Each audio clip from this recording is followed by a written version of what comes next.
Super star Rajinikanth அவர்களுடைய கூலியிலிருந்து ஒரு சூப்பரான அப்டேட் ஒன்று கொண்டு வந்திருக்கேன். அதாவது இது வந்து அப்டேட் மட்டும் இல்லைங்க, நம்மளோட செலிப்ரேஷன் அப்படின்னு கூட சொல்லலாம். சரியான சம்பவம் பண்ணியிருக்காங்க லோகேஷ் மற்றும் அனிருத் அவர்கள். என்னங்கிறத நம்ம டீட்டெயிலாக இந்த வீடியோவில் நம்ம வந்து பேசலாம். இந்த கூலி திரைப்படத்தில் பார்த்தேன்னு வச்சுக்கோங்களேன், ஆல்ரெடி உங்களுக்கு தெரியும் ஏ சர்டிஃபிகேட். கொஞ்சம் கூட வந்து வைலன்ஸ் எதுவுமே நான் கம்மி பண்ண மாட்டேன், அப்படியே ரத்தம் தெறிக்க தெறிக்க ராவாக தான் இருக்க போது படம்.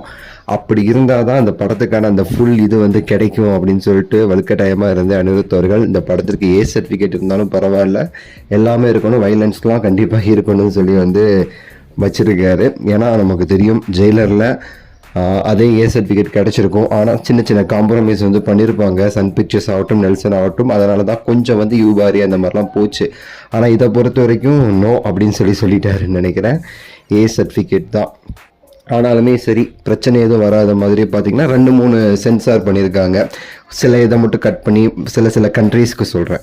அதெல்லாம் ஒரு பக்கம் இருந்தாலும் இப்போ மெயினான விஷயம் என்ன அப்படின்னா, நம்ம எல்லாருமே சரி சூப்பர் ஸ்டார் அவர்களுடைய படத்தை கொண்டாடுவதற்கான முதல் கொண்டாட்டம் தேட்டர்லங்கிறது அந்த டைட்டில் கார்டு தான். அந்த டைட்டில் கார்டு போடும்போது ரோஹிணி ஆகட்டும், எந்த தேட்டர் வேணா ஆகட்டும், அந்த இடத்துல நம்ம பண்ணுற அந்த செலிப்ரேஷன், நம்ம கொடுத்த காசு அந்த ஒரு செலிப்ரேஷனுக்கே போதுண்டா அப்படிங்கிற மாதிரி நம்ம மனசு திருப்தி ஆகும்.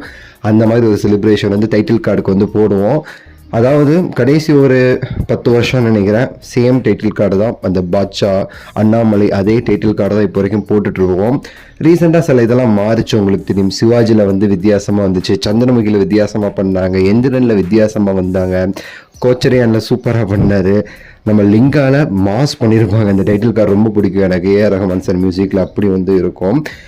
இப்போ வந்து இந்த லோகேஷ் அவர்களுடைய இந்த ஒரு கூலி திரைப்படத்துக்கு டைட்டில் கார்டு வந்து அந்த ரெட் கலரில் வந்து அப்படியே ப்ளூ கலரில் வந்து ரெட் கலரில் மாறும் அப்படின்னு சொல்கிறாங்க.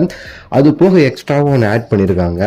இந்த 50 years ஆஃப் ரஜினிசம், அதாவது சூப்பர் ஸ்டார் அவர்கள் திரையுலகத்துக்கு வந்து 50 வருஷம் இந்த வருஷம் பார்த்தீங்களா, அதையும் கொண்டாடுற மாதிரி வந்து ஒரு அனிமேட்டட் டைட்டில் கார்டு மாதிரி வந்து ஒரு பிளான் பண்ணியிருக்காங்க அப்படின்னு சொல்லிட்டு சொல்லப்படுது. இந்த லியோவில் வந்து ஒரு டைட்டில் கார்டு போட்டிருப்பாரு அனிமேஷனில், நல்லாயிருக்கும் ஒரு மாதிரி.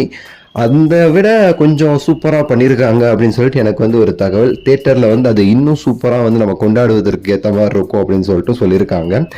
அதுதான் இங்கே மாசான செய்தி. ஸோ பார்க்கலாம், தேட்டர் இன்னும் வரப்போகுது இல்லை. ஸோ உங்களோட கருத்தை சொல்லுங்கள், லைக் பண்ணுங்கள், ஷேர் பண்ணுங்கள், சப்ஸ்கிரைப் பண்ணுங்கள். அடுத்த வீடியோவில் சந்திக்கின்றேன். நன்றி, வணக்கம், மகிழ்ச்சி.